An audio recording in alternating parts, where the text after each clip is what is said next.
Et donc, nous allons pouvoir commencer le troisième panel intitulé Créatures et créatrices. C'est le troisième et dernier panel de cette journée d'études. Donc, je remercie beaucoup les intervenants et intervenantes qui vont nous partager leur science sur ce sujet-là.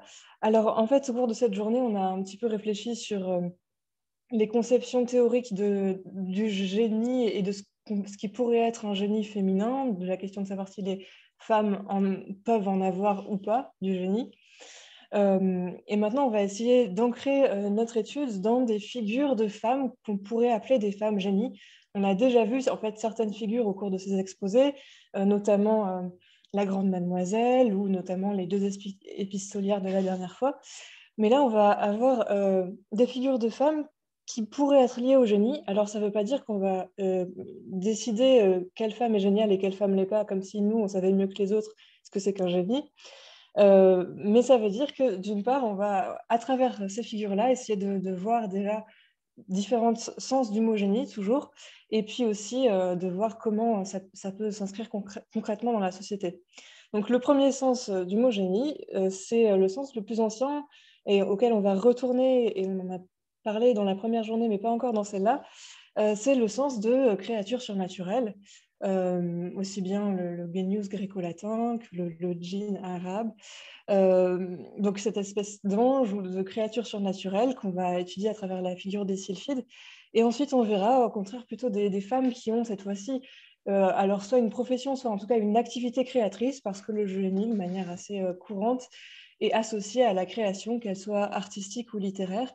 Et ce sera l'occasion de voir aussi comment ces femmes, concrètement dans la société, peuvent évoluer en tant que femmes qui ont un métier créatif. Donc, nous allons commencer par étudier d'abord les figures de génie en tant que créature surnaturelle avec Marine Bastide de Sousa. Donc, merci beaucoup de venir participer à notre journée d'études.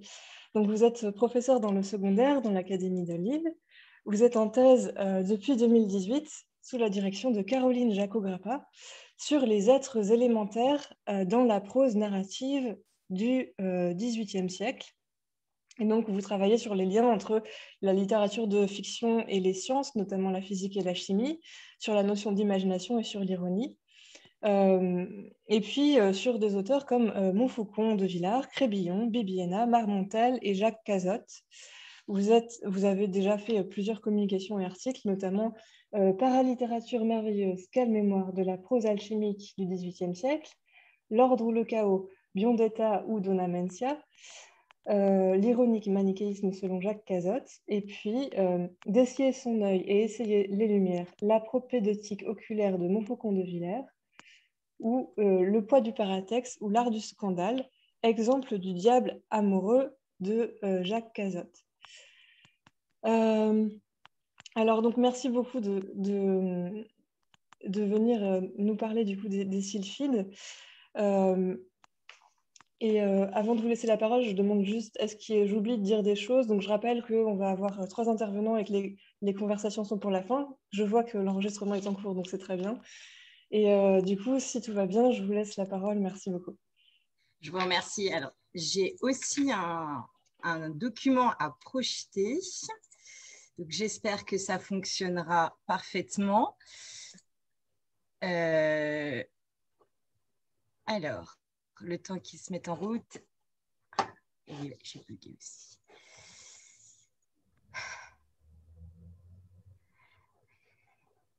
Alors, moi, je veux le projeter. Donc, 5, normalement, ça devrait être bon.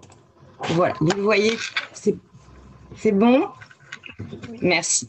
Donc, merci aux organisateurs et organisatrices de me laisser l'occasion de parler de mes très chers sylphides. Donc, je ne vais pas parler d'enthousiasme, mais je vais parler de démons en revanche, puisque je vais vous présenter donc 2 sylphides très particulières qui sont donc Zamir et Biondetta. Je commencerai de manière très académique par une citation de l'encyclopédie, et notamment une citation de Jaucourt qui définit le génie en tant que, dans la catégorie mythologie, littérature et antiquité. Donc ce génie qui est cette créature surnaturelle le génie de Socrate, le démon de Socrate, tel qu'Apulée a pu l'écrire dans l'ouvrage du même nom. Donc, l'une des définitions du génie serait donc une créature à part entière qui appartient, et ce qui est intéressant pour le XVIIIe, à la culture païenne, donc dans un rejet un peu, méfiant de la part des encyclopédistes. Mais si on regarde en vérité dans l'encyclopédie, le mot génie a quand même beaucoup de définitions. Je suppose que ça a déjà été dit dans la journée précédente.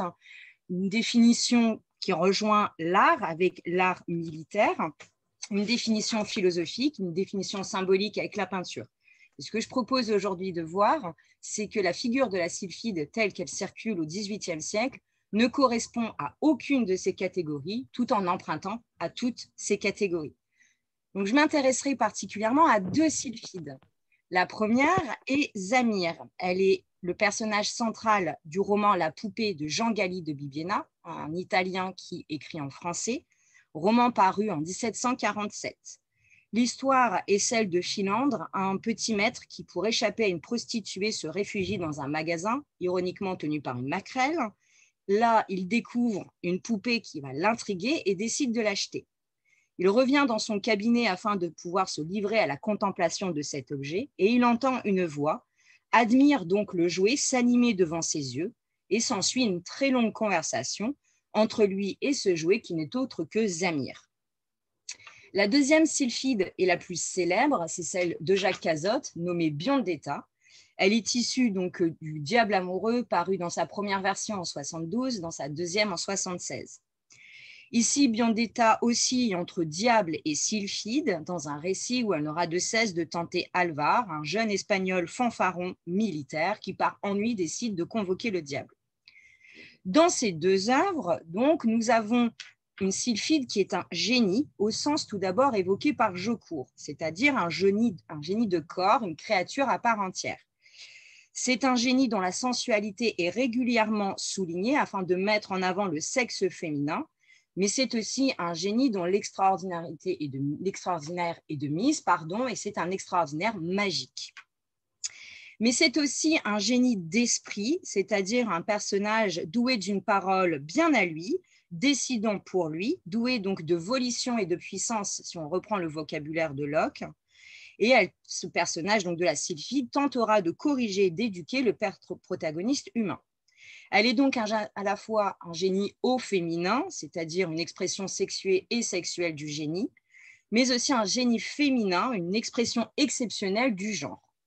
Ce que je me propose donc de faire aujourd'hui, c'est étudier cette figure pour voir tout d'abord comment elle s'impose dans le paysage littéraire du XVIIIe siècle, mais aussi pour voir comment elle parvient à incarner le génie féminin, c'est-à-dire une expression féminine parfaite selon les auteurs masculins. Donc tout d'abord, le portrait de ce nouveau génie qui apparaît au XVIIIe siècle, puisque c'est bien au XVIIIe qu'elle apparaît.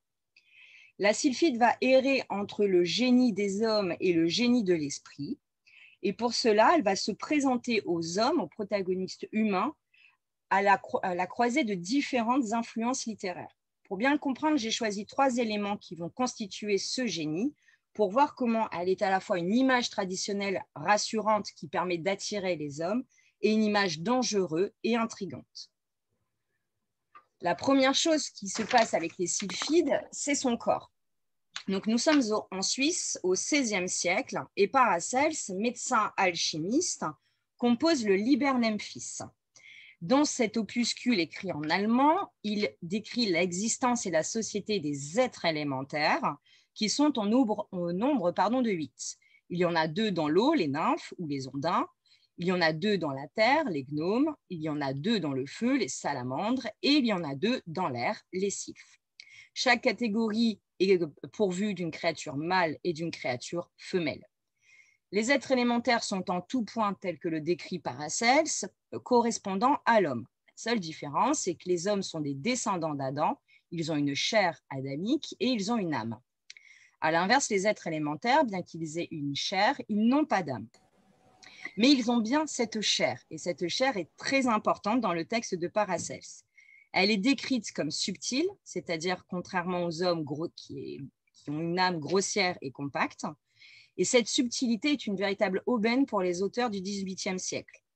Puisque le corps est subtil, il est difficile à voir. S'il est difficile à voir, il laisse place à l'imagination et au fantasme, d'une part, mais aussi permet d'insérer dans la narration un merveilleux qui va être couvert de vraisemblables alchimiques, puisque l'alchimie, bien qu'en déclin au XVIIIe, est encore très présent dans les sociétés intellectuelles. Donc Zamir, par exemple, va affirmer cette subtilité de son corps et va apporter dans le récit une vraisemblance alchimique. Dans le passage que je vous projette, elle cherche à corriger Damis, un autre petit maître, véritablement incorrigible, et elle va, pour le corriger, l'emmener voir Julie et son amant et les surprendre. Pour cela, elle lui propose donc de devenir invisible, et Damis crie à la diablerie. Or, elle lui répond: il ne s'agit point d'art magique, lui dis-je, nous nous servons d'un moyen naturel. Nous nous enveloppons d'un tourbillon d'air, impénétrable pour vos yeux et aisé à percer pour les nôtres. Donc le vocabulaire physique ici, à savoir le tourbillon d'air qui fait écho à différents traités physiques du moment, permet de justifier le merveilleux. Donc à côté de la bague magique du sultan dans les bijoux indiscrets de Diderot, moyen merveilleux de surprendre les conversations intimes, se trouve une sylphide qui, sans artifice magique, peut révéler les secrets grâce à sa connaissance parfaite des particules élémentaires. Le corps de la sylphide donc, est nourri par cette subtilité scientifique prévue par Paracels, mais la science est mise au service d'un imaginaire et d'une dramaturgie merveilleuse complètement instrumentalisée. Elle permet de couvrir l'invention fabulaire du voile du mystère ésotérique. Cela intrigue les protagonistes humains qui sont à la fois fascinés, mais en même temps effrayés par ce qui pourrait être une diablerie. Une autre caractéristique de la sylphide, c'est sa parole, faisant d'elle, comme je vous l'ai dit, comme je vous l'ai écrit, une nouvelle Scheherazade. Donc là, nous sommes toujours du côté des démons, mais plutôt des démons orientaux, puisque entre 1704 et 1711, Antoine Galland traduit les Mille et une nuits et cette œuvre a véritablement innervé la littérature de la première moitié du XVIIIe siècle et encore après. Scheherazade incarne à la fois une figure féminine séduisante, mais aussi une forme de génie féminin, si on y pense. Elle est capable de tenir en haleine tout un lectorat grâce à sa parole, et elle permet de réactiver le mythe de la Haide, très présent déjà au XVIIIe, ce moment où on traduit beaucoup Homère. Mais Scheherazade fascine aussi par sa proximité avec la mort, puisqu'elle incarne à la fois la séduction et la mort, ce duo de Eros et Thanatos qui est assez topique, associé au pouvoir de la parole, il n'en fallait pas moins pour fasciner nombreux auteurs du XVIIIe, tels Diderot, Prévost, Voltaire ou encore Bibiena et Cazotte. En ce qui concerne Cazotte, ce pouvoir de la parole et cette association avec la séduction et la mort est visible avec la célèbre formule du Quevoy. Donc, la formule du Quevoy de Biondetta, c'est la formule par laquelle elle s'adresse à Alvar lors de sa toute première apparition. L'approche psychanalytique de cette formule a été immortalisée par Jung, donc je la laisserai de côté. Mais cette formule, c'est aussi une formule de souhait. Il suffit de penser aux marraines les bonnes fées dans les contes qui, par leur formule, permettent de donner des dons à leurs protégés, ou à l'inverse, les fées telles Carabosse qui les maudissent grâce à leurs paroles. Ce Quevoy donc de Biondetta est à la fois sa marque du démoniaque avec cette parole étrangère et assez agressive. C'est aussi une marque de l'ironie de Jacques Cazotte, je ne développerai pas. La marque du désir d'Alvar qui correspond donc à l'approche jungienne, mais c'est aussi la marque de la puissance vocale, de la parole magique de l'être élémentaire. Cette langue faée de Biondetta enclenche le récit. Ce n'est pas Alvar finalement qui est censé être le protagoniste et le personnage principal qui démarre l'histoire, c'est bien Biondetta qui donne le point de départ et le coup de sifflet à l'aventure grâce à cette formule. Sa simple faculté de langue va informer le récit, mais va aussi informer la vie des deux personnages, puisque qu'il s'agisse d'Alvar qui est tenté avec le diable, ou qu'il s'agit de Biondetta dont la survie dépend de la réussite de sa mission, parce qu'elle doit absolument s'unir avec Alvar pour pouvoir rejoindre Dieu, en fait, ou le diable, on ne sait pas, le texte ne nous le dira pas, il faut absolument que sa parole fonctionne. Donc ici, sa parole est à la fois érotique, elle marque un désir, mais aussi thanatologique, puisque que ce soit elle ou lui, un des deux finira mal. Le troisième élément constitutif de la sylphide, c'est la question de la métamorphose. Et avant de l'aborder au 18e, je reparlerai de Ronsard qu'on a brièvement évoqué tout à l'heure, et cet hymne aux démons, qui est largement inspiré des travaux de Paracels et qui évoque les démons qui ont un corps donc habile, et ce qui m'intéresse surtout, un corps transformé tout soudain en ce qui leur plaît. Encore un peu plus loin, il se transforme selon sa propre volonté et sa propre action, ce qui permet de donner au cœur humain des merveilleuses craintes. Dans une expression qui est très puissante, les merveilleuses craintes. Ainsi, la métamorphose, la capacité des sylphides de se changer, et leur pouvoir. Le corps, c'était leur nature, la parole, c'était leur savoir-faire, et le pouvoir, ici, c'est leur capacité à se métamorphoser. Cela leur donne un pouvoir, ce qui est très intéressant, sur les protagonistes humains. Et là, cela se voit particulièrement avec donc, la poupée et donc Zamir. Le corps de Zamir se modifie et est intrigant dans tout le récit. Si son corps change, donc passe de l'état de poupée à l'état de corps humain par la suite, et puis grandit, puisqu'elle apparaît d'abord sous la forme d'une petite fille et grandit au fur et à mesure du récit, c'est surtout les impressions que ce corps fait sur Philandre qui témoignent du pouvoir des êtres élémentaires. La première occurrence que je vous propose, c'est une occurrence de surprise. Plus je regardais cette gorge, plus j'étais confondue de surprise et d'admiration. La surprise augmente par la suite avec l'étonnement pour arriver ensuite à une véritable stupeur avec ce mélange des émotions, puisqu'il y a toujours un couple synonymique pour témoigner de la peur. Donc, l'association des sentiments, la surprise de la découverte du sexe, font véritablement de la sylphide un être dangereux, puisqu'il permet de produire chez l'homme des sentiments complètement divergents qui témoignent donc d'un opposé de la raison ou même du calme. Donc, le nouveau génie apparaît à l'homme comme un génie des plus dangereux qui utilise un horizon scientifique, mais aussi un horizon littéraire pour pouvoir prendre le pouvoir sur le protagoniste humain. S'inspirant du démon et de son aura d'inquiétude, la sylphide mêle sensualisme, alchimie, portrait genré pour faire vaciller les dogmes. Ce génie passe donc de l'ombre de Paracels à l'exubérante lumière sensuelle. Elle se nourrit d'images alchimistes et orientales pour puiser toute sa force.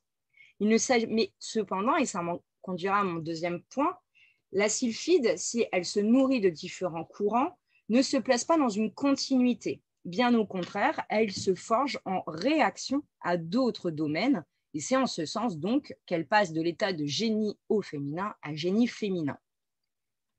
Ce qui me conduit à ma deuxième partie où j'utilise l'adjectif singulier pour qualifier les sylphides, puisque ne se plaçant pas dans une continuité, elles se montrent toutes les deux comme de véritables singularités. Elles sont à la fois en réaction au dogme, mais aussi elles sont extérieures à l'univers humain. La conception de la sylphide donc fait d'elle une figure à la fois dangereuse, hors norme et séduisante, ce qui conduit à une circulation très intrigante, une circulation qui se construit en dialogue et en réaction avec ce qui se passe au XVIIIe siècle. La première réaction, c'est une réaction face aux autres figures féminines. J'en propose de manière caricaturale deux très célèbres, donc Madame de Merteuil et Manon Lescaut, qui sont deux figures de femmes exceptionnelles dans la littérature du XVIIIe. Donc la première, Manon Lescaut, est une figure de la femme fatale. Elle est belle et elle envoûte des grieux. Si son teint et sa corpulence ne font jamais l'objet de description, c'est un élément assez connu du récit, en revanche, les sentiments qu'elle procure à des grieux sont très présents. Donc dans l'extrait que je vous ai proposé, on voit de manière assez évidente l'importance du jeu masculin dans l'expression de des grieux. La femme fatale, elle, n'existe que par l'influence qu'elle a sur l'homme. Tout comme dans la poupée, le récit Manon Lescaut se présente comme un récit rétrospectif et s'insère dans le cadre d'une confession, donc des grieux à l'homme de qualité, et dans la poupée, c'est de Philandre à Oronte. Mais la faible place de la voix de Manon fait d'elle une image fantasmatique, là où Zamir, dans la poupée, parle pour elle-même et n'est à aucun moment présentée comme un fantasme. De la même manière, on peut comparer la sylphide avec Madame de Merteuil. Madame de Merteuil, elle, fait entendre sa voix. La disposition du roman par lettres, mis en place par Laclos, permet l'édification de cette voix. Mais Madame de Merteuil finit dans la solitude et surtout défigurée par la petite vérole. Sa voix est largement audible, mais elle n'est pas unique par ailleurs. Elle prend place dans un système polyphonique. À l'inverse, Zamir est toute seule, il n'y a pas moyen de la comparer avec quelqu'un d'autre et surtout, elle échappe à toute forme de contingence. Si Zamir et même Biondetta apparaissent toutes les deux comme des héroïnes, c'est-à-dire des personnages à part entière qui s'illustrent, leur place grandissante dans le récit confirme leur statut de femme singulière. Cela se voit encore plus dans la poupée, puisque la poupée, donc, comme je l'ai dit, grandit au fur et à mesure du récit. Et alors qu'elle est encore toute petite, pour gagner des aises, elle s'appuie sur des livres dans le cabinet de lecture du personnage, de Philandre. Et elle ne s'assoit pas sur n'importe quel livre. Elle s'assoit sur les œuvres complètes de Racine, sur les Confessions du comte II, ouvrage libertin de Duclos, et elle s'assoit sur le dictionnaire de Trévoux. En somme, elle s'assoit sur 3 grands génies masculins, le génie des héros, le génie du libertinage et le génie des mots. Ainsi, ces 3 génies masculins se retrouvent redescendus à l'état d'objet trivial par cette petite chose féminine qui pousse du pied et des hanches pour avoir ses aises face à ce nouvel élève qu'est Philandre. Donc, s'il ne s'agit pas, comme on l'a dit, d'établir une échelle de valeur entre toutes les femmes, il s'agit de comprendre cependant la singularité de Zamir et de Biondetta. Cette singularité réside dans le fait qu'elles ont leur propre voix et elles ont leur propre régime, mais surtout elles échappent à la contingence. Elles ne s'occupent pas de l'adultère, de l'argent, de la nécessité de se marier. Elles échappent à tout cela puisqu'elles sont prises dans une forme de métaphysique. Avec Biondetta, cette métaphysique se voit aussi et cette singularité est claire et nette, notamment dans sa réception. Je vous propose ici un article qui date de 1816, qui est un des premiers articles publiés au XIXe siècle sur le diable amoureux. Ici, c'est un très long article qui fait état de toutes les œuvres de Jacques Cazotte. La place accordée à Biondetta comparativement à tous les autres personnages est assez importante. En fait, c'est la plus importante. On oublie complètement Alvar et surtout, on oublie que Biondetta est censé être le diable, puisque c'est appelé comme ça dès le titre, le diable amoureux. Donc, on fait ici un portrait très, très élogieux et hyperbolique de Biondetta. Et surtout, on termine sur la notion de dextérité, qui s'oppose diamétralement au sinistre du diable. Donc, on oublie que Biondetta est un diable et on offre à la sylphide une véritable indépendance littéraire. On l'extrait de la narration. Le mauvais démon qu'elle représentait devient un sublime génie féminin qui sera par ailleurs un grand modèle au XIXe siècle. Donc, qu'il s'agisse de Biondetta ou de Zamir, leur singularité se place dans un double mouvement. Dans un premier temps, elle s'insère dans un imaginaire bien circonscrit et connu des lecteurs, comme pour les rassurer, puis, grâce à un détail ou par leur discours, elles se démarquent littéralement des autres. Leur singularité se définit donc par leur individualité. C'est ici l'intérêt du génie. Si le génie en tant que créature spirituelle et païenne correspond à une cosmogonie assez large, le génie en tant qu'esprit vif, esprit génial, correspond à un individu à part entière, sans aucune imitation possible. Ce qui m'amène donc avec cette impossibilité de l'imitation à mon dernier point.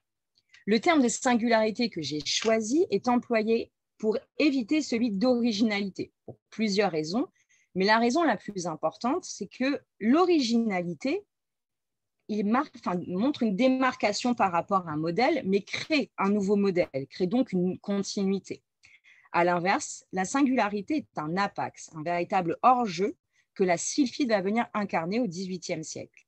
Cette singularité forge ainsi au XVIIIe un idéal, autant une idée qu'une chimère finalement, une forme de rêve de l'impossible. Cette fugacité du génie féminin est toutefois paradoxale. Si d'un côté, la sylphide viendra incarner le fantasme masculin, ce sont des auteurs masculins et ce sont des femmes présentées à des hommes, donc à des êtres masculins, ce fantasme va venir donner des leçons et va venir inventer un esprit génial décliné au féminin. On a une forme de maîtresse à penser qui se situe dans le rêve, dans la non-réalité, entre la peur et le désir, et un entre-deux qui propose, dans les deux récits, une expérience sociale. La première expérience sociale que je vous propose d'étudier, c'est l'expérience de l'érotisme, donc ce que j'ai appelé un ars erotica, puisque Bibbiena, bien que grand adepte de Crébillon, va proposer dans la poupée un modèle anti-crébillonnesque. On peut en effet comparer le discours de Zamir à celui de Madame de Lursay, qui va faire l'éducation et sentimentale de Melcourt dans les égarements du cœur et de l'esprit. L'un des éléments constitutifs de l'esthétique de Crébillon, c'est la langue gazée. C'est ce phénomène où on ne dit pas tout, on laisse deviner. Et cette langue gazée va être remplacée dans les exigences de Zamir par un langage naïf, un langage naturel, tel que pourra le formuler Chénier à la fin du siècle. La naïveté du langage correspond dans le texte à une dénudation. La dénudation, c'est une opération chirurgicale qui s'oppose à l'effeuillage, apprécié des libertins. Lors de la leçon que Zamir offre à Philande, elle exigera de son élève qu'il se sépare de ses différents vices. À chaque abandon, Zamir grandit. L'une des premières recommandations, c'est celle que je vous ai projetée, c'est l'abandon du fard, le fait que Philandre se maquille. Donc, elle lui demande d'enlever le fard, qui est le contraire même de naturel, et tout en faisant ça, elle baisse l'éventail. Ce petit détail de la narration est toutefois extrêmement important, puisque l'éventail, c'était l'objet même de l'éducation de Madame de Lursay, qui joue systématiquement avec son éventail. Le maniement de l'éventail est extrêmement codé et correspond à différentes gradations dans le langage amoureux et dans la cour que peut faire un homme à une femme. Or, à toute la gradation proposée par Crébillon, qui fait partie véritablement de la dramaturgie libertine, s'oppose le geste franc, court et assez brutal de l'éventail baissé d'un seul coup par Zamir. Donc là où Madame de Lursay va jouer avec les équivoques, dans les jeux d'implicite, maintenant une gradation, Zamir, elle, va jouer un jeu beaucoup plus franc. Et cette franchise, associée à la naïveté, va être revendiquée comme une revendication de la vérité. Les types donc la vérité va être aussi évoquée dans la vérité des conversations. Il s'agit en effet, pour Zamir, de réclamer la vérité dans le discours adressé aux femmes. Zamir exhorte à la variété et à la franchise dans les conversations avec le sexe féminin. On peut avoir aujourd'hui toutes sortes d'esprits avec les femmes, continue-t-elle. Elles aiment trop la lecture et même celle des ouvrages solides pour craindre de les ennuyer en leur parlant sur d'autres sujets que sur l'amour. Oui, on peut leur plaire en les entretenant de l'histoire, de la fable, de la morale et même de ce qu'il y a d'agréable dans les sciences. Donc la leçon d'amour est d'une éloquence parfaite, telle que le formule Zamir. Cette leçon préconise le naturel, le sincère, dans un cadre a priori libertin et violent. La leçon de Zamir permet donc de l'intérieur de détruire le modèle masculin libertin qui était donc brutal.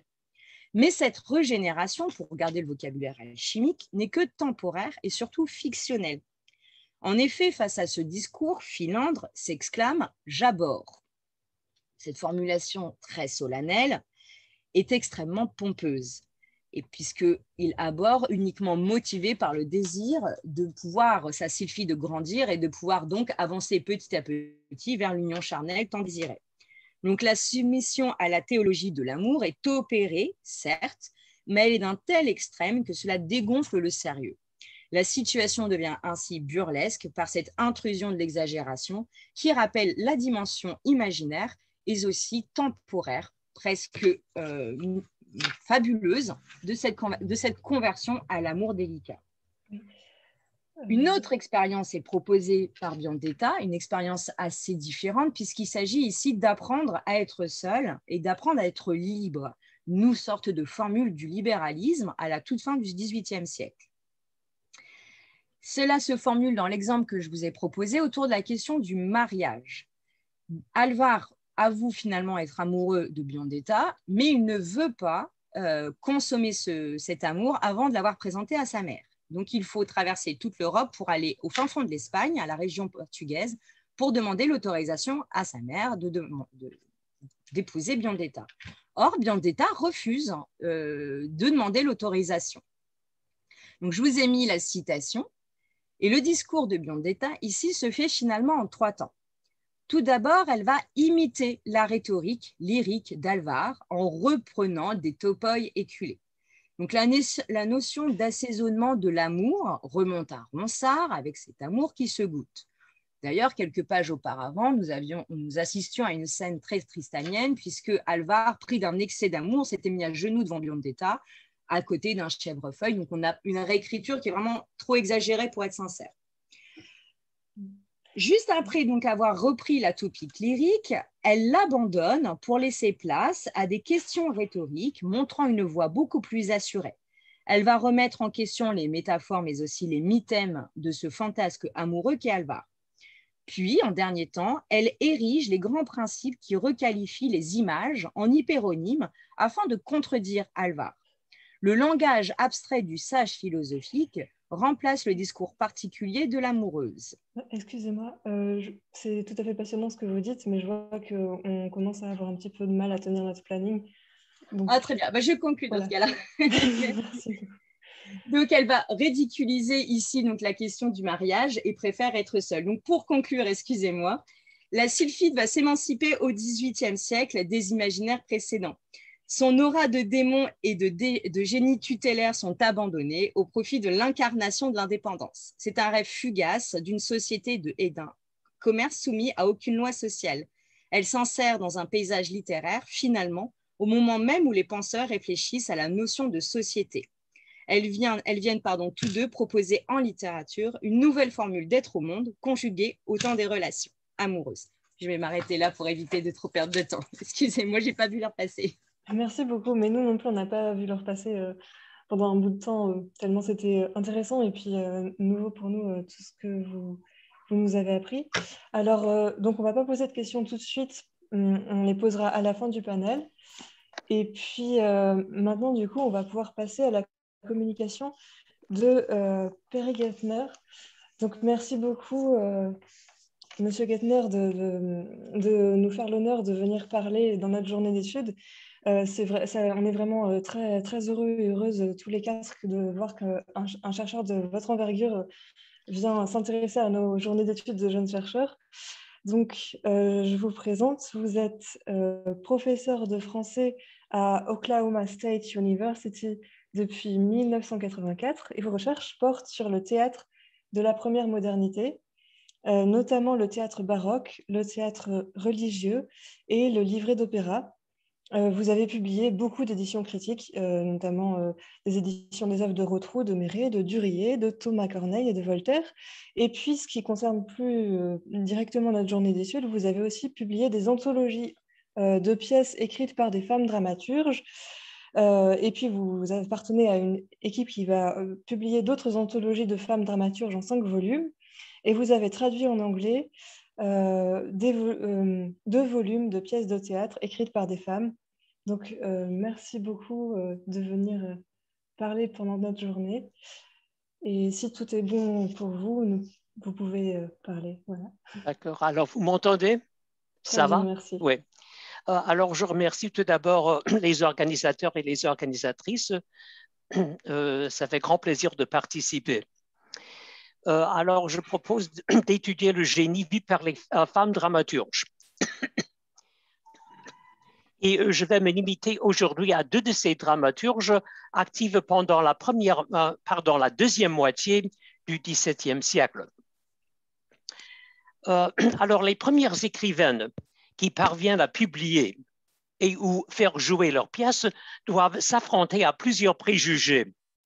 Les femmes censées avoir moins d'intelligence n'ont pas la capacité d'aborder les genres considérés comme nobles. De plus, elles devraient rester modestes et éviter de rivaliser avec les hommes de lettres. Et parfois, les troupes ne les prennent pas au sérieux. Néanmoins, le sentiment de dignité personnelle qui pousse les femmes dramaturges à montrer leurs ouvrages au public s'allie avec la croyance à leur talent inné idée qu'elles expriment parfois avec le mot de génie.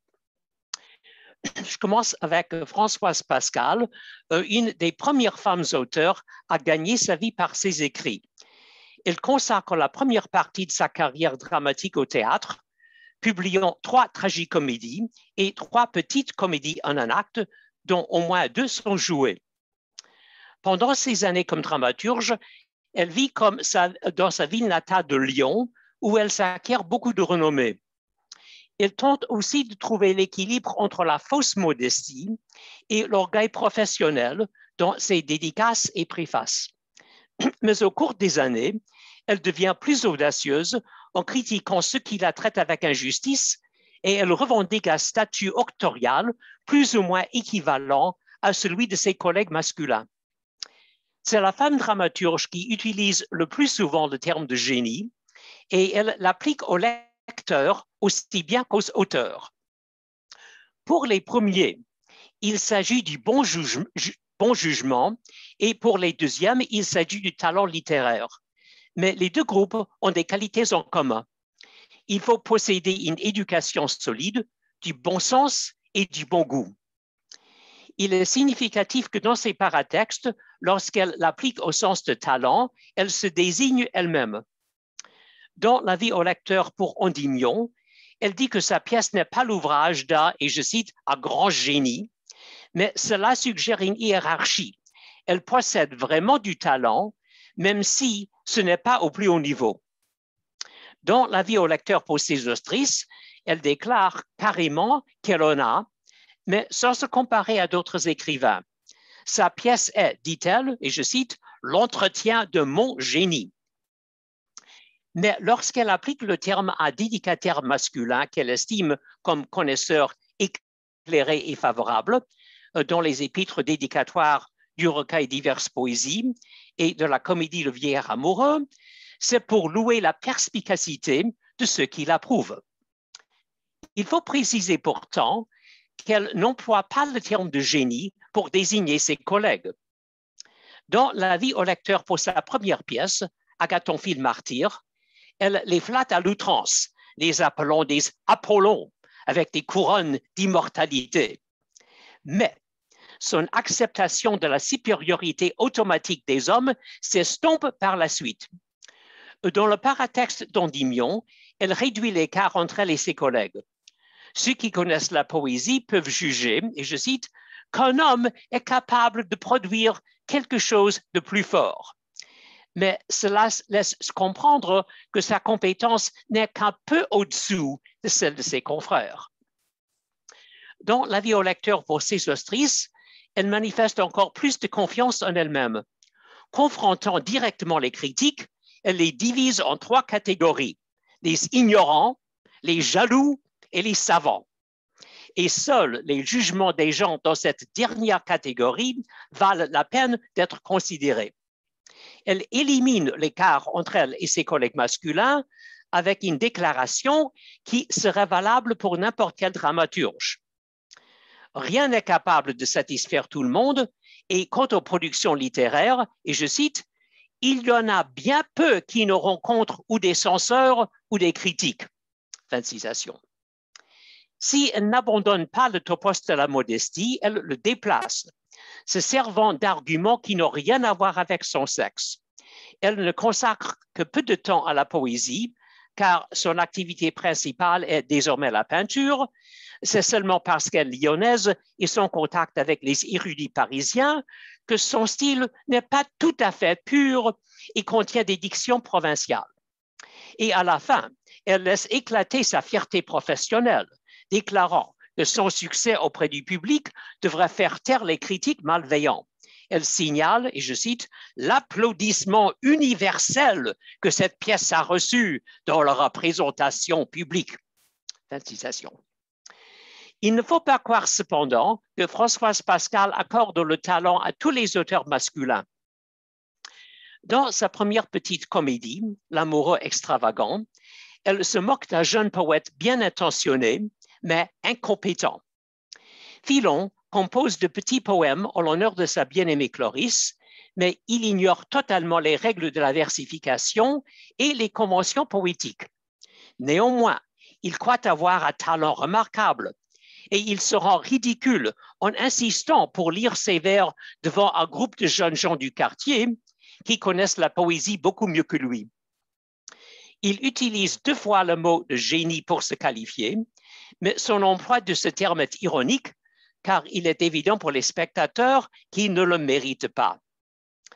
Quand le valet Cliton refuse de le prendre au sérieux comme poète, Philon répond avec des insultes et le dénonce pour avoir méconnu, et je cite, « un maître du Parnasse, un favori des dieux de qui tout l'univers admire le génie et la beauté des vers. » Plus tard, s'en prenant de nouveau à Cliton, il lui ordonne d'écouter son sonnet, qui n'en est pas un, et de le louer. Je cite de nouveau, « Remarque la beauté de mon savant génie et demeure ravi comme la compagnie. » Ce passage, qui constitue un des premiers exemples d'un salon littéraire dans une comédie, montre l'échec cinglant de Philon, car tous les auditeurs s'enfuient en silence pendant la lecture pour s'empêcher de rire aux éclats. Mais l'ignorance n'est pas le seul défaut de ce jeune homme. Philon souffre d'un délire causé par une confusion entre littérature et réalité, car il croit que les divinités de la mythologie classique existent et qu'il peut interagir avec eux. Les autres personnages, amusés par sa crédulité, lui jouent un mauvais tour. Les domestiques rusés lui annoncent que sa bien-aimée vient d'être enlevée et est morte de frayeur. Cela provoque une crise de folie chez Philon. Il résout de descendre aux enfers pour la délivrer. Mais enfin, il se laisse dissuader de cette mission impossible. Il accepte plutôt de donner une grande somme d'argent à un pauvre passant, Cliton déguisé, qui prétend qu'il reste en communication avec les puissances infernales et peut arranger une rançon. Chloris revient effectivement, mais se donne à son amant Tircis, disant que c'est lui qui l'a délivré et qu'elle n'a pas entendu parler des efforts de Philon. Le pauvre jeune homme, ayant perdu une somme d'argent aussi bien que sa bien-aimée, ne peut que se lamenter, alors que tous les autres personnages s'empressent d'arranger leur mariage. Après avoir abandonné sa carrière dramatique et après avoir quitté Lyon pour Paris, pour des raisons inconnues, Françoise Pascal publie un recueil épistolaire intitulé « Le commerce du Parnasse ». Ce volume consiste en grande partie d'échanges avec des correspondants qui ne sont pas nommés. Et je la prends au mot quand elle déclare dans sa dédicace que les lettres qui lui sont adressées sont réelles et non fictives. On peut se demander pourquoi elle choisit de publier des correspondances si disparates et dont seulement les 2/3 des lettres sont de sa composition. C'est que Françoise Pascal tente de projeter une nouvelle identité littéraire comme femme indépendante et membre du monde des salons parisiens. L'inclusion de 3 sonnets liminaires, dans lesquels certains amis lui décernent des louanges hyperboliques, témoigne d'une stratégie d'autopromotion, mais d'un type insolite, parce que chacun des amis l'admire également pour ses 2 talents, la poésie et la peinture. Quant au talent poétique, les auteurs de ces sonnets proclament sa capacité exceptionnelle. Par exemple, « Chère fille du Dieu qui préside au Parnasse », ils insistent sur la réputation qu'elle s'est déjà acquise. « Les plus beaux esprits de ce grand univers publient que ta main n'eut jamais de seconde ». Et ils notent son acceptation auprès des savants. Vers la fin du recueil, elle inclut une description de sa vie quotidienne, suggérant qu'elle est suffisamment connue pour que le public soit friand de tels détails intimes. Elle s'y présente donc comme une professionnelle consciencieuse qui vit seule et tranquillement.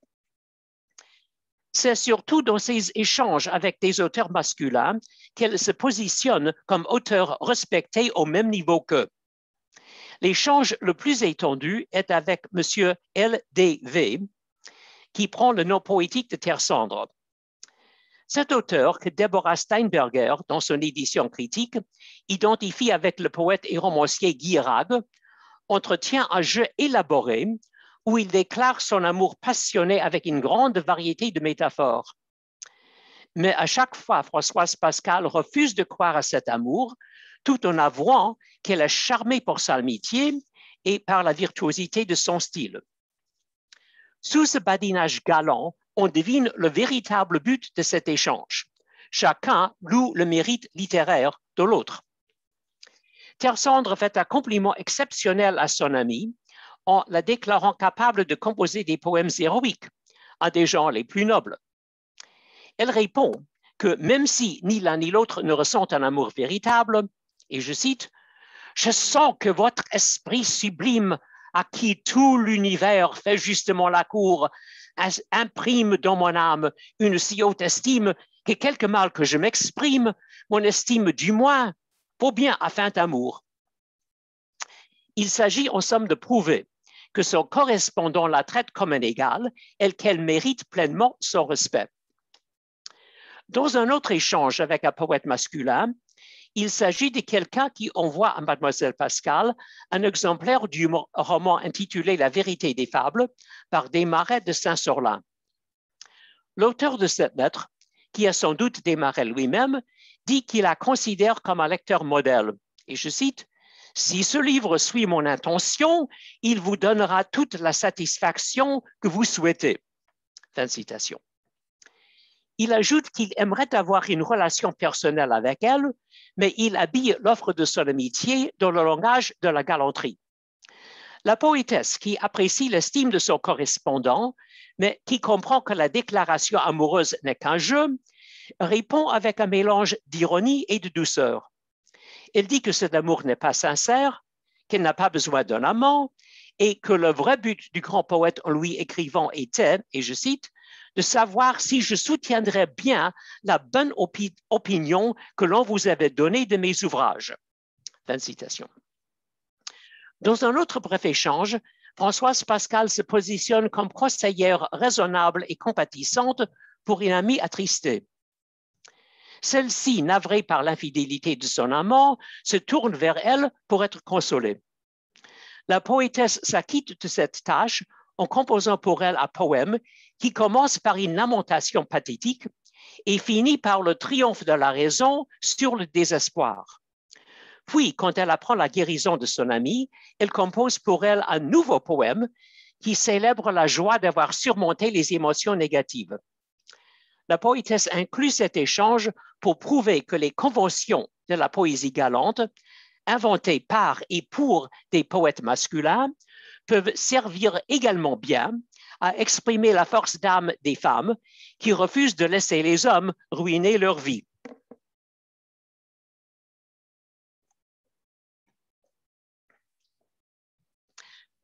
Nous passons à notre deuxième dramaturge, Louise Geneviève de Saintonge, qui a une conception similaire du génie et de l'autopromotion, mais exprimée avec plus d'assurance et de vigueur. Madame de Saintonge, la première femme librettiste en France, acquiert une renommée exceptionnelle pour l'époque. Ses deux tragédies lyriques sont représentées à Paris. Plusieurs de ses divertissements sont joués à la cour de France et à des cours étrangères. Et elle publie 3 recueils de poèmes qui incluent aussi 2 pièces parlées. Elle tente de trouver un compromis entre modestie et fierté dans les épîtres qu'elle inclut dans ses collections de poésie, mais c'est la fierté qui domine. Je n'ai trouvé qu'une seule occurrence du mot génie dans ses poèmes et elle l'emploie pour louer en même temps qu'elle-même. Dans une épître adressée à un ami de ses amis, poète lui aussi, elle dit que sa muse à elle est également l'inspiratrice de son ami. Elle apprécie ses compliments et elle lui fait des compliments à son tour. En parlant directement à la muse, Madame de Saintonge dit avec une feinte modestie qu'elle doute de la sincérité de l'abbé. Et je cite, « Il a grande délicatesse, son génie est tout du plus fin, et maintes fois un peu malin. Il outre par trop la louange. Je crois qu'il se gaudit de vous. » La muse réplique que, n'étant pas une enfant, elle peut agir à sa guise. Et donc, elle oblige les 2 poètes à continuer de faire des vers, qu'ils le veuillent ou non. Le génie est donc présenté comme un don divin qui peut s'accorder également aux hommes et aux femmes, et Madame de Saint-Onge proclame qu'elle l'a effectivement reçu. Si elle proclame avec enthousiasme son appréciation pour les bons poètes, elle est tout aussi directe en faisant la satire des poètes méprisables. Une de ses cibles est le plagiat, qui la fait sourire plutôt qu'enrager. Et je cite, « Voit-on pas l'auteur plagiaire faire autant et plus de larcin qu'on en fait sur les grands chemins? Le blanc Phébus ne fait que rire de voir piller dans son empire. » C'est pour les envieux qu'elle réserve sa colère. Dans l'épître dédicatoire du 2e volume des Poésies diverses, adressée à la princesse palatine, elle imagine que la déesse en vie tente de l'empêcher de choisir une si auguste protectrice. L'envie, craignant que la poétesse ne reçoive autant de gloire que pour ses livrets d'opéra, emprunte la forme d'un poète.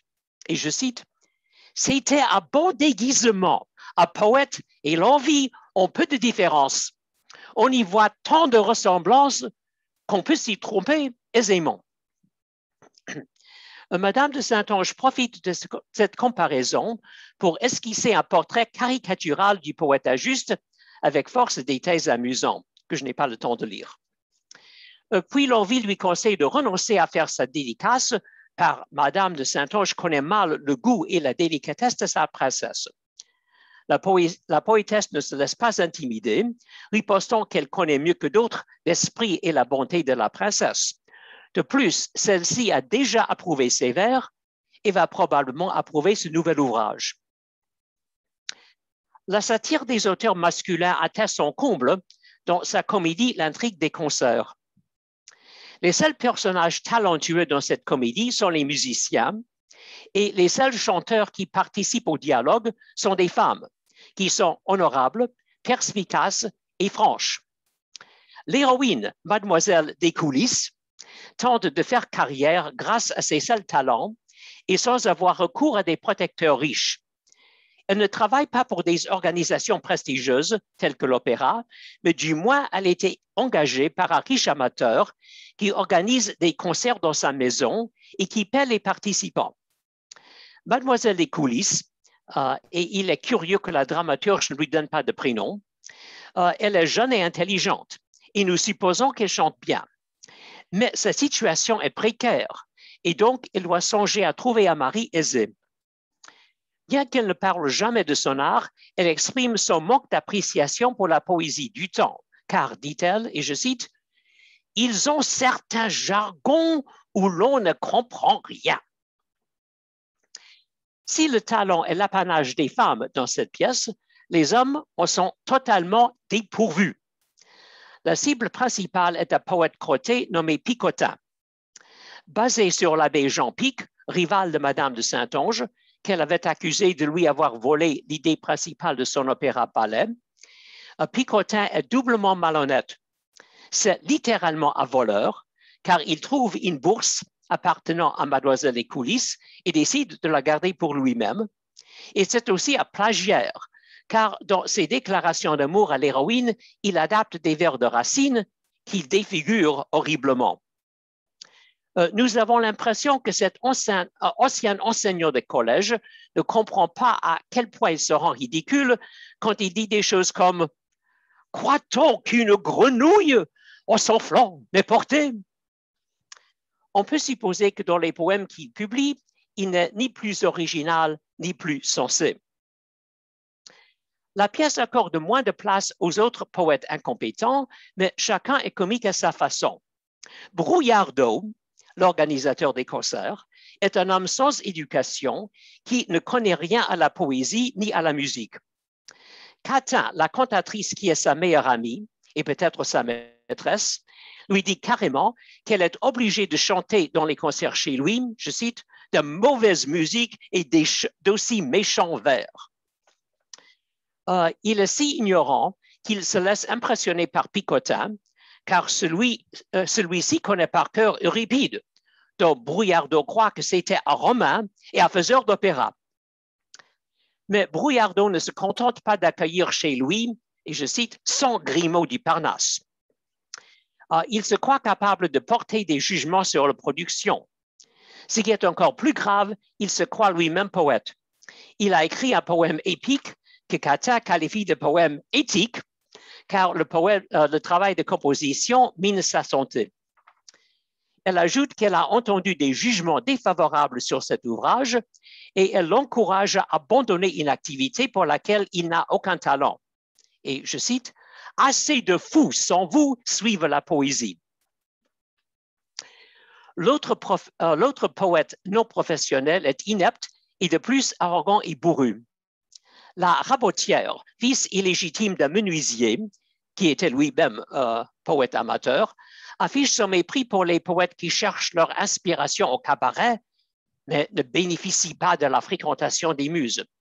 Se croyant capable d'égaler, et je cite, le savant Corneille et le galant Quinault, il vient de composer une tragédie qu'il considère comme un chef-d'œuvre et qu'il demande à Brouillardeau de lire. Le sujet est la guerre de Troie, en comprenant tous les incidents depuis l'enlèvement d'Hélène jusqu'à la prise de la ville. Tant pis pour les unités. Quand Brouillardeau répond qu'il n'a pas le temps de lire le gros livre tout de suite, mais promet de le voir le lendemain avec un connaisseur, la Rabotière se fâche, lui arrache le manuscrit et s'en va. Brouillardeau lui-même le qualifie de fou.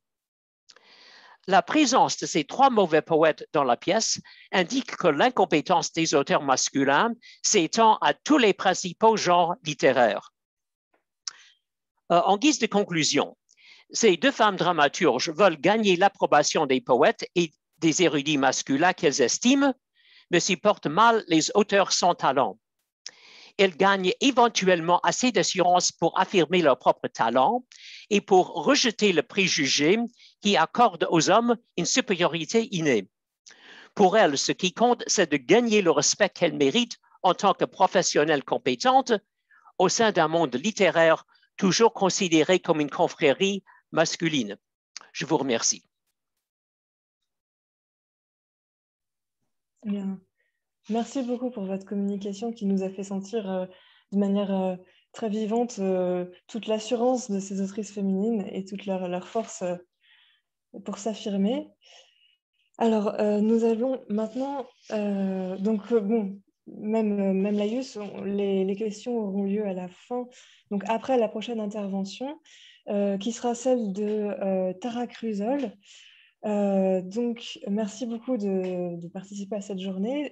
Tara Cruzol, vous êtes doctorante en histoire de l'art, vous-même plus particulièrement en histoire de l'art moderne et contemporain à l'Université de Toulouse Jean Jaurès.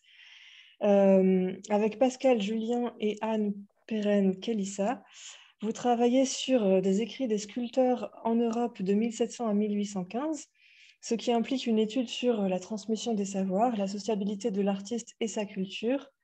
Et puis, vous travaillez pour le programme de recherche ACARES, c'est-à-dire les académies d'art et leur réseau dans la France pré-industrielle.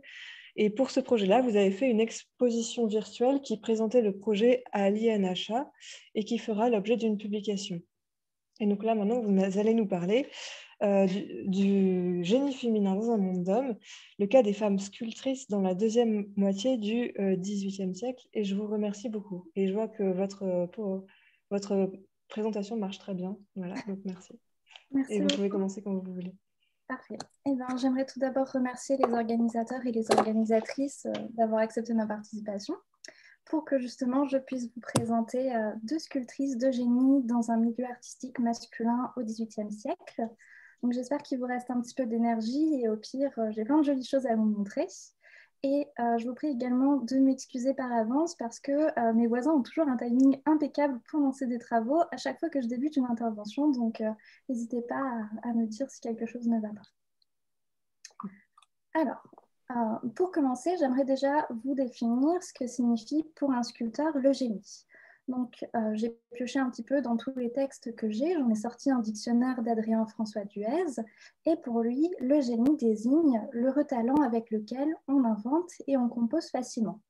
Donc, techniquement, si on se cantonne juste à la définition, on ne voit pas pourquoi une femme ne pourrait pas en être pourvue. Mais le problème, c'est que l'art de la statuaire naît au XVIIIe siècle, pas du tout une activité féminine, et ce pour plusieurs raisons.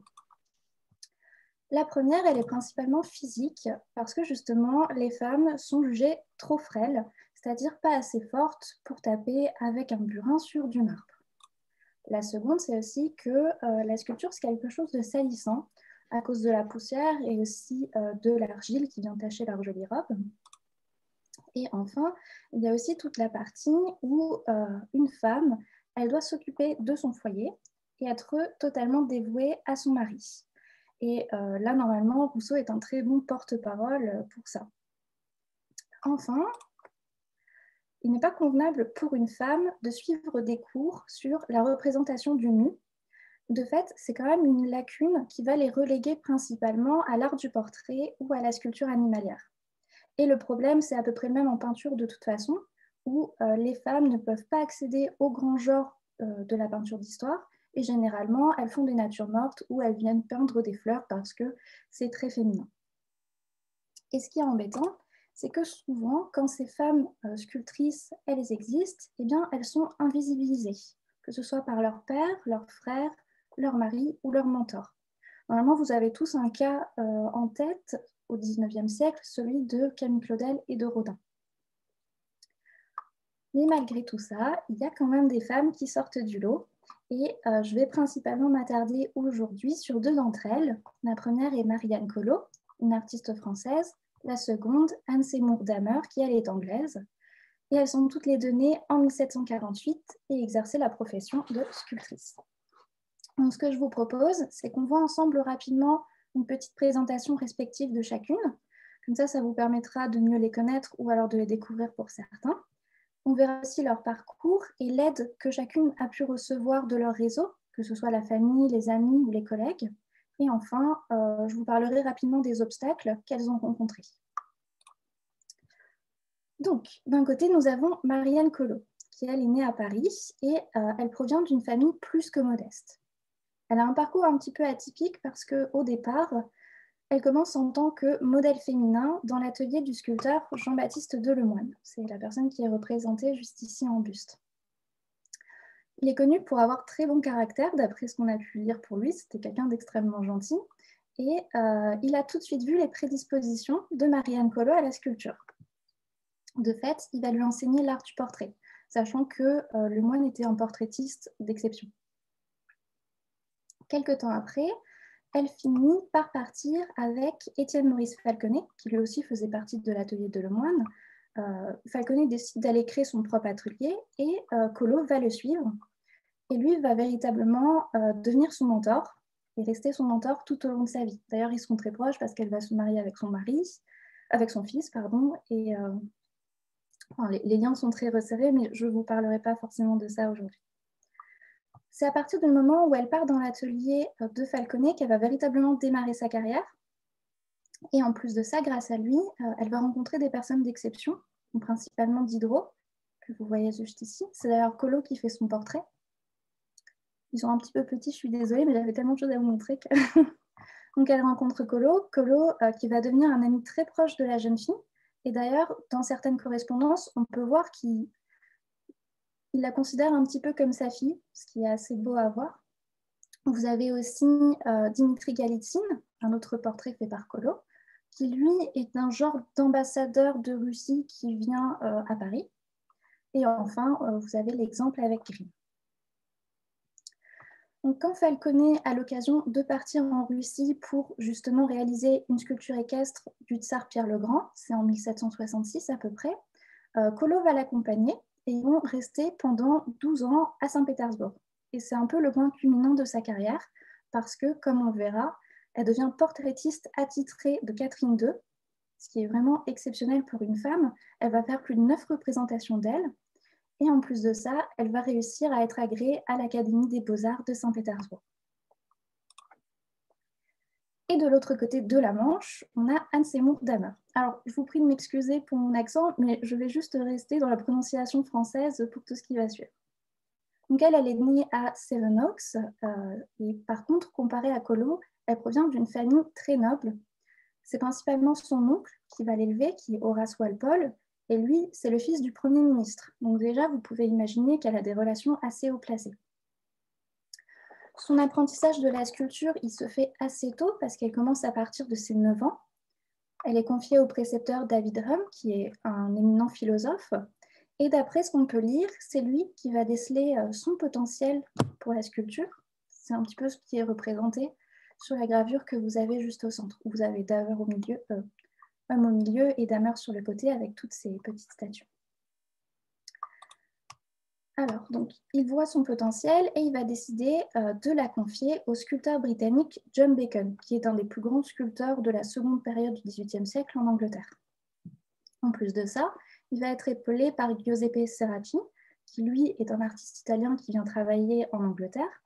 Et c'est lui qui réalise cette très jolie sculpture en pied de Damer, où justement là, elle est représentée en tant que muse, avec une petite effigie d'un fleuve, sauf que cette sculpture, Damer ne l'appréciera pas vraiment parce que justement, elle, déjà, elle se représente en tant qu'artiste et non en tant que muse. Donc ça en dit beaucoup sur elle. Je reviens juste là. Je voulais aussi vous préciser que déjà, c'est une sculptrice assez indépendante, puisqu'elle possédait son propre atelier de sculpture en plein centre de Lyon, quelque chose de très rare pour les femmes. Elle a réussi à vivre de son art, tout comme Collot. Et en plus de ça, elle a exposé à la Royal Academy, où on venait lui acheter des bustes et de la sculpture animalière principalement. Donc, Damer et Collot, elles surent toutes les deux se faire une place assez rapidement dans le cercle très fermé des sculpteurs. Mais pour ça, au départ, il faut quand même avouer qu'elles ont bénéficié d'un petit coup de pouce indéniable de la part de leur mentor, que ce soit Walpole pour Damer ou alors Falconet pour Collot. Au final, ils adoptent un petit peu la position d'agent, si on peut dire, en leur obtenant plusieurs contrats et en leur constituant ce réseau si important. Pour l'exemple de Walpole, déjà, il faut savoir qu'il passe commande à de nombreuses reprises à sa nièce, principalement de la sculpture animalière, notamment ce genre de petits chiens que vous pouvez voir juste ici, parce que c'était une passion qu'ils avaient un petit peu tous les deux. Et en plus de ça, il encourageait ses amis à commander des sculptures. C'est le cas par exemple pour Joseph Banks, que vous pouvez voir ici, ou encore Charles James Fox. Donc, je vous ai mis ces deux exemples, il y en a beaucoup d'autres, mais je trouvais cela assez intéressant. Et en plus de ça, ils vont finir par devenir des commanditaires réguliers au fur et à mesure. Et enfin, Walpole n'hésitait pas non plus à vanter le génie de Damer dans toutes ses correspondances. Et on peut constater parfois qu'il allait même jusqu'à en faire un petit peu trop. Là, je vous ai pris un exemple lors d'un voyage qu'il réalise avec Damer, où il visite le Portugal, l'Espagne, l'Italie et la France. Il commence à dire qu'en Italie, ce serait une prodige. Donc ça, c'est par rapport au fait qu'elle parle le latin et elle écrit le grec, ce qui est assez impressionnant. Mais ce qui nous intéresse ici, c'est qu'il explique qu'elle modèle Bernini. Bernini fait référence à l'artiste Le Bernin, qui est vraiment le sculpteur ultime pour tous les sculpteurs du XVIIIe siècle. Et en plus de ça, il dit qu'elle excelle dans la similitude des bustes. Donc là, il exagère un petit peu, on va dire qu'il enjolive dans ses correspondances parce qu'à partir de 81, elle n'en est pas encore à ce qu'elle peut faire quelques années plus tard. Je vais vous montrer un exemple juste après. En plus de Walpole, il y a aussi toute sa famille qui la soutient. Par exemple, sa mère, elle recevait de nombreux artistes lors de repas. Ça lui a permis de rencontrer Angelica Kauffmann, qui est une très grande peintre. Elle réalisa d'abord un très beau portrait d'elle, que vous avez juste ici. Elle est représentée en Cérès.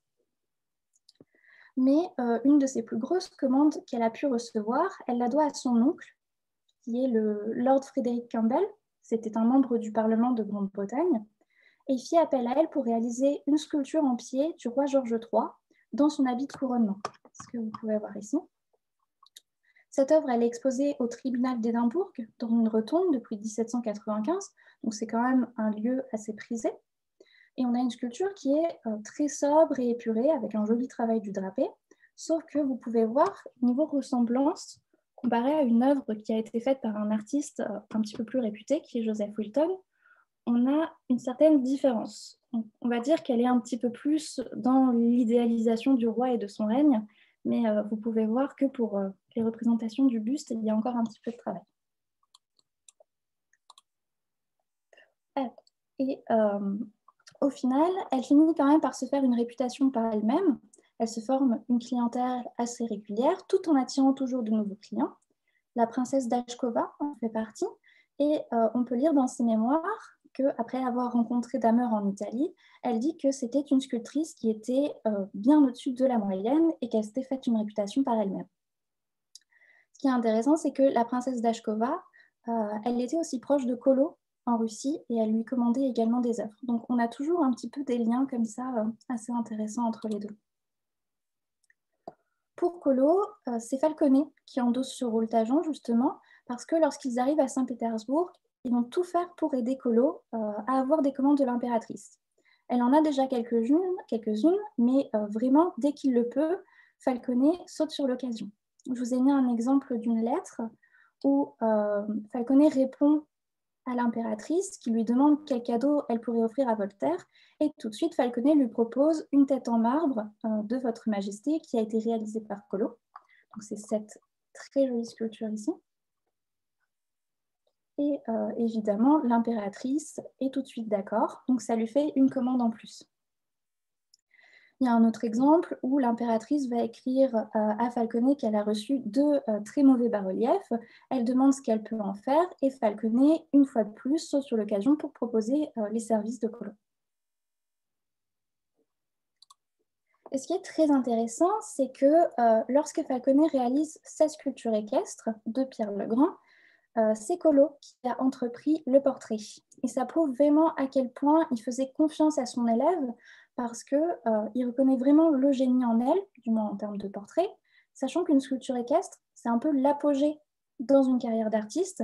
Le fait qu'il la laisse faire ça, c'est vraiment une preuve de confiance énorme. D'ailleurs, je ne sais pas si vous connaissez le poème de Pouchkine, Le Cavalier, mais ça fait évidemment référence à cette œuvre-là. Et alors, je vous ai mis un petit extrait de film du Cavalier de bronze qui est sorti en 2019.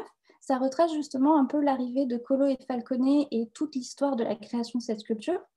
Je trouvais ça assez intéressant, même si c'est évidemment un petit peu romancé. Donc là, c'est Kolo que vous pouvez voir ici, mais on retrouve Falconet en train de travailler. Donc, il réalise le portrait. On retrouve également les différents outils qui ont servi à la réalisation. Ça, c'est un portrait qui est un peu romancé. Enfin, ça date de 1867, donc c'est pas vraiment fait sur le moment, mais je trouvais ça intéressant à vous mettre en comparaison. Voilà, donc là, on voit la personne qui représente Falconet, qui n'arrive pas véritablement à saisir les traits du portrait. Il s'agace un petit peu. Alors, je vais vous passer toute l'introspection de la vidéo pour vous montrer justement le moment où il découvre Kolo qui a fait cette magnifique tête et il va en être évidemment stupéfait par la beauté, etc.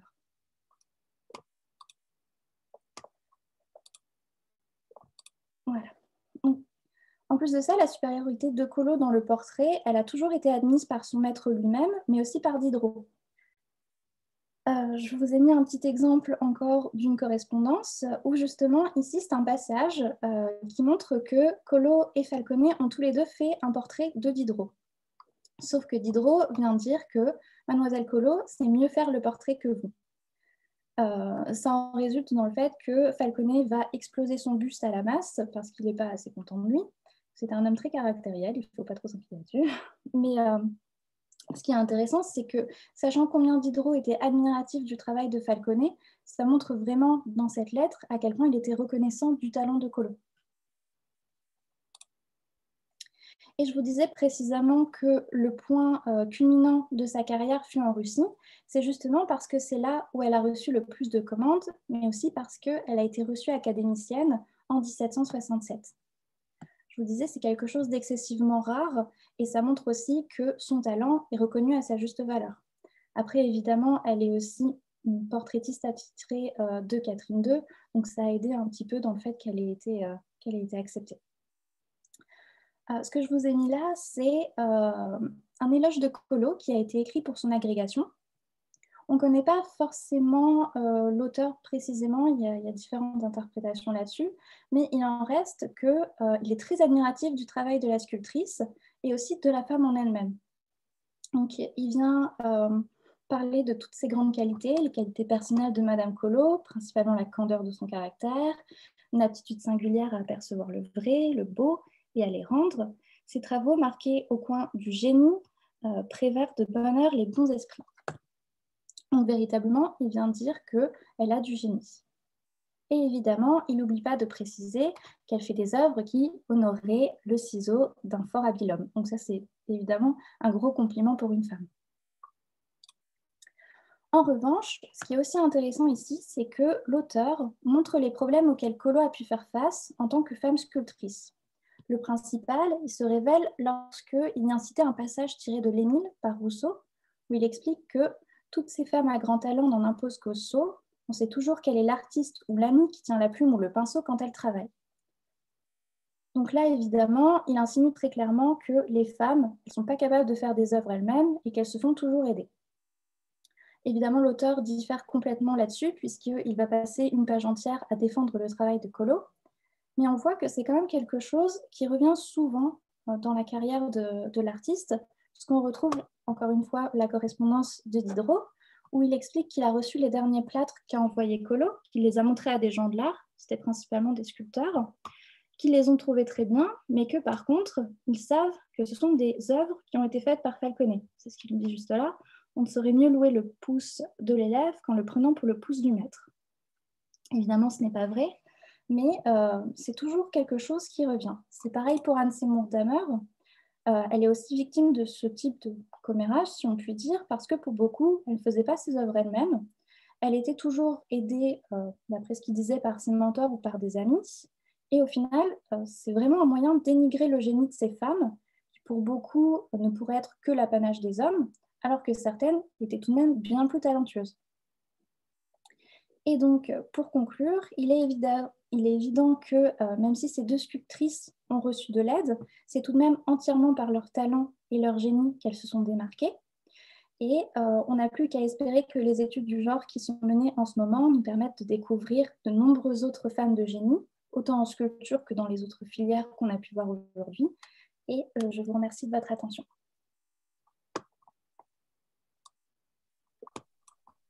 Bien, merci beaucoup à vous pour votre présentation qui nous a montré effectivement plein de belles œuvres et qui étaient très intéressantes et très concrètes. Alors, on va du coup maintenant pouvoir passer aux questions.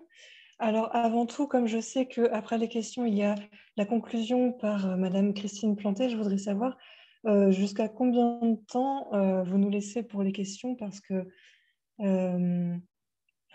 le programme, c'est écrit qu'il ne faut pas les commencer après 17h50. Et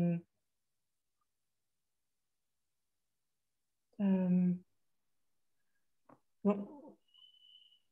Alors, je ne vous entends pas si vous... Oui. Est-ce que... Oui. Oui, prenez le temps nécessaire pour les discussions, j'abrégerai la conclusion qui n'en sera pas une, le mot de la fin en conséquence, d'autant que ma connexion est extrêmement problématique, c'est la raison pour laquelle j'avais coupé vidéo et micro. Donc on peut prendre 10 bonnes minutes pour les questions, voilà, et j'interviendrai ensuite. Je ne sais pas ce que disent les organisateurs et organisatrices, il faut leur reposer la question. Non, justement, ils voulaient les organisateurs et organisatrices voulaient prendre votre avis, donc merci beaucoup. Alors, je vois qu'on a une question de Cyprien Lannoy. Donc, oui, merci. Merci de me donner la parole encore. Je suis toujours gêné, je ne veux pas monopoliser la parole. Merci à tous les trois, hein, c'était vraiment très intéressant. Alors, j'ai deux questions, et comme on discute du génie chez les femmes, j'espère que Monsieur Gatner ne me voudra pas de poser mes questions aux deux dames qui sont intervenues dans ce trio. Voilà. D'abord, Marine Bastide, si vous pouviez me redonner quelques précisions sur votre lecture et votre regard que vous avez porté sur les bijoux indiscrets de Diderot, j'aimerais bien en savoir davantage, parce que c'est mon auteur fétiche, donc, et j'avais vraiment jamais lu le texte de cette manière, enfin, avec ce regard-là, donc je serais curieux de l'avoir. Et Madame Clusol, alors vraiment, je suis très intéressé aussi par votre intervention. Alors bien entendu, puisque vous avez parlé de Diderot aussi, mais vous allez croire que je focalise uniquement sur Diderot. Non, non, mais parce que bien entendu, que toute la correspondance entre Diderot et Falconet est vraiment passionnante. Et je voulais vous poser, j'avais retrouvé une lettre d'août 1766 dans laquelle il parle de Madame Collot, Diderot, et il dit « Elle est d'une figure intéressante ». Bon, ça, on ne peut pas reprocher à Diderot de s'intéresser, bien entendu, à la physionomie d'une femme.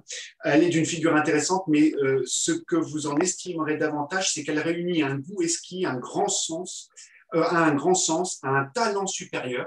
Donc voilà pourquoi peut-être on peut vraiment qualifier le génie. Les mœurs les plus honnêtes et les plus pures. Et je pense que le génie chez Diderot vient réunir peut-être tout cela. Alors ma question, est-ce que Madame Collot, dans la correspondance que vous avez d'elle, est-ce qu'elle est intervenue ou est-ce qu'elle a une position particulière dans le débat qui a été celui de Diderot et Falconet sur la postérité? Et je sais que les deux se sont un peu déchirés sur ce thème-là. Et Diderot est très minutieux et attentif à la notion de postérité, qui justement peut être une notion de postérité qui caractérise le génie. Et donc voilà, donc je voulais savoir si Collot a une position particulière, contrairement à Falconet qui, si mon souvenir est bon, la postérité, c'est pas tant ce qu'il rechercherait. Voilà, c'était des questions sans en être, mais j'attends des réponses quand même. Merci. Merci. Je me permets de prendre la parole en premier sur la question des bijoux indiscrets. Déjà, ce sont deux livres, donc les bijoux indiscrets et la poupée, qui sont très proches en termes de date. La poupée est parue 1 an avant les bijoux indiscrets. Si je ne me trompe pas, c'est 48 les bijoux indiscrets. Et puis, ce sont deux récits de métempsychose avec des personnages qui se transforment. Et ce qui est intéressant, c'est que donc, dans les bijoux indiscrets, on va dire le principe narratif, c'est cette bague dont on tourne le chaton et qui permet de faire parler donc, le sexe des femmes. C'est une bague donc, qui a été faite par un magicien. Donc, on est vraiment au tout début du livre, dans un imaginaire magique, dans un Orient complètement fantasmé. Et donc, le moyen de faire parler, d'avoir accès aux conversations intimes et surtout aux révélations intimes des femmes, c'est la magie. À l'inverse, avec Bibiena, c'est donc pour rappeler un petit peu, parce que le roman de Bibiena, La poupée, n'est pas forcément très connu, la scène avec Damis, donc Damis est un petit maître complètement ridicule qui est persuadé d'avoir un succès fou avec les femmes, alors que toutes les femmes se moquent de lui. Et notamment, il est sûr que Julie est folle amoureuse de lui, alors qu'en fait, Julie est une sorte de Célimène version 18e siècle qui se joue complètement de Damis et qui a un autre amant. Et avec cet amant, ils ont ridiculisé Damis et ils se retrouvent. Zamir, pour convaincre Damis de son ridicule, lui dit tu vas voir, tu es ridicule, je vais t'emmener à la scène, je vais te rendre invisible, comme ça tu pourras assister au moment où donc Julie et son amant racontent la supercherie qu'ils ont fait. Donc la différence entre les bijoux indiscrets et la poupée, c'est que Diderot met immédiatement en scène la magie. C'est un élément magique, on est sur un élément une fable complètement inventée, quelque chose de drôle, derrière lequel, bien entendu, il y a un discours très, très sérieux, matérialiste, alors que Bibiena, il va entièrement couvrir tout ce qui relève du Deus ex machina, d'une vraisemblance alchimique. C'est-à-dire que comme il utilise un être élémentaire qui est issu de la science alchimique, il peut justifier toutes les choses qui nous paraissent étranges par un discours et par un vocabulaire scientifique, donc qui relève de l'alchimie. Donc la différence véritablement entre les deux scènes de voyeurisme, en fait, puisque ce sont deux scènes de les deux éléments voyeuristes, c'est que Diderot, on est clairement dans le magique, dans le fantasmé, dans l'Orient, alors qu'avec Bibiena, il y a un effort ou une volonté de rendre ça crédible pour peut-être un peu plus, qu'on est plus du côté de la correction des vices du côté de Bibiena, là où ce n'est pas vraiment le cas chez Diderot. Là, il n'y a pas une volonté de corriger les caractères des petits maîtres ou des abbés. Donc, je pense que la différence, elle est essentiellement là, si ça répond à votre question. Oui, merci beaucoup, surtout que oui, voilà, en fait, j'avais pas de question véritable, mais je voulais vraiment que vous me refassiez la comparaison et je vais le relire vraiment avec cet intérêt-là par rapport à ce que vous avez précisé. Merci beaucoup. Et du coup, pour répondre à la seconde partie, déjà en ce qui concerne Diderot, c'est assez intéressant parce que, comme on l'a dit au début, il n'est pas vraiment, il n'accorde pas aux femmes qu'elles puissent avoir du génie. Et pourtant, quand il parle de colo, il ne dit pas génie, mais il dit vraiment tout ce qu'il y a à l'intérieur. Donc, c'est un petit peu une position délicate qu'il a à ce niveau-là. Et pour la participation de colo dans le sujet sur la postérité, en fait, Colo, elle part toujours par l'intermédiaire de Falconet quand ils s'écrivent. Et ensuite, on a un gros souci à ce niveau-là, c'est qu'il n'y a aucun écrit de Colo qui a survécu parce que la fille de Pierre-Étienne Falconet et de Marianne Colo a brûlé toute la correspondance qui existait. Parce que justement, Falconet et Colo avaient une relation un peu ambiguë. Elle ne voulait pas que ça se sache et de ce fait, elle a expurgé toutes les lettres et rayé de la terre tout ce qui pouvait malheureusement nous servir.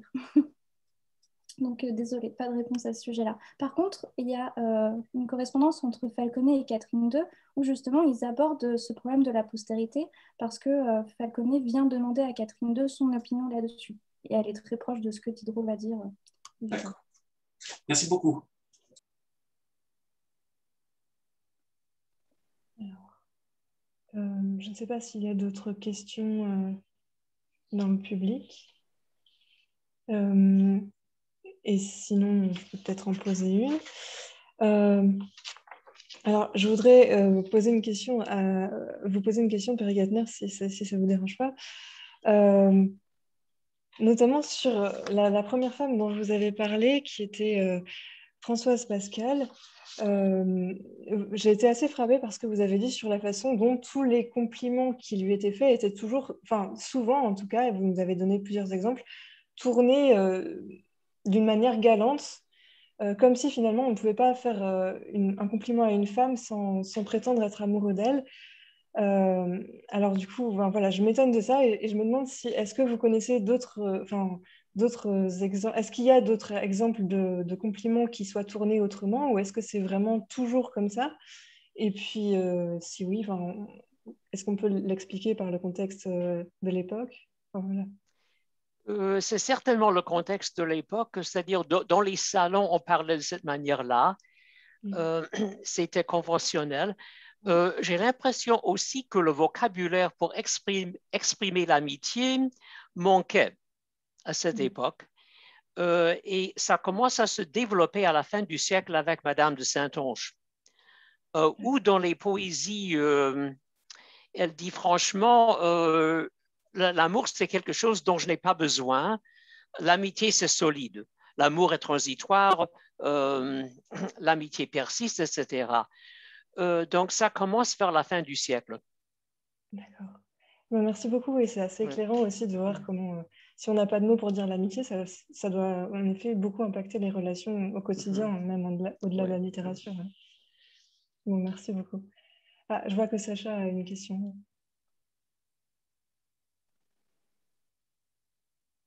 Ah, on ne t'entend pas, Sacha. Voilà, c'est bon. Okay, désolé. Non, c'est pour rebondir sur cette question de la galanterie. Il me semble que dès la création en fait, des traités, on en parlait tout à l'heure, des traités de civilité, Lucie Desjardins en parlait, les traités de civilité honnête homme, honnête femme, qui définissent en fait assez tôt dans le siècle, ces années 1630, ce que va être ensuite la société galante dont héritera en gros Louis XIV et les personnes de sa période, mettent en place effectivement des conversations qui sont galantes, mais surtout qui sont uniques, enfin entièrement érotisées, tout en retirant a priori cet érotisme.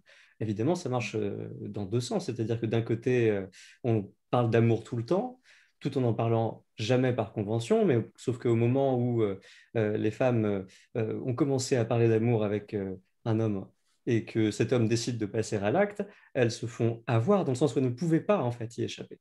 C'est ce qui est terrible en fait avec ce système de la galanterie, c'est Alain Viala qui l'a assez bien montré, c'est qu'il est de toute façon asymétrique. Voilà. Et ce qui est terrible, c'est effectivement que même pour les hommes peut-être de bonne foi qui sont obligés de complimenter en utilisant ce système de la galanterie, on retombe de toute façon dans quelque chose qui est un pas de côté par rapport à de l'amitié. On est toujours dans du soupçon. Et ça a pourri les relations entre les femmes et les hommes de toutes les époques et à partir de là. Et là, clairement, dans ce cas de contact entre deux collègues, en fait, on est exactement dans un exemple qui est absolument parfait. On ne pourra jamais savoir en fait s'il y avait des intentions amoureuses ou pas. Et la meilleure façon de s'en sortir, c'était sans doute l'ironie, ce qu'a très bien montré Perry Gatman. Voilà, j'apporte. Oui.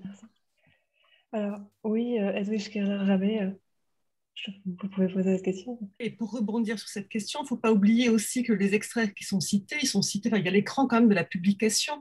On est quand même dans une communication qui est faite pour être publiée. Il y a l'écran, effectivement. Le commerce, je ne sais pas si on peut qualifier cela, enfin, Perry, je ne sais pas ce que tu en penses, il y a quand même un écran un peu fictionnel aussi. Et c'est publié dans un dispositif liminaire aussi, beaucoup les sonnets, les hommages ou du paratexte. Donc il y a quand même une médiation aussi, enfin la galanterie est aussi une stratégie de médiation auprès du public. Non, enfin je ne sais pas. Oui, je suis d'accord. Mais il se peut que Guy Arague, si c'était Terre Cendre, avait tout simplement l'habitude de composer des correspondances fictives, et donc pour lui, c'était tout naturel. Mais je suis d'accord.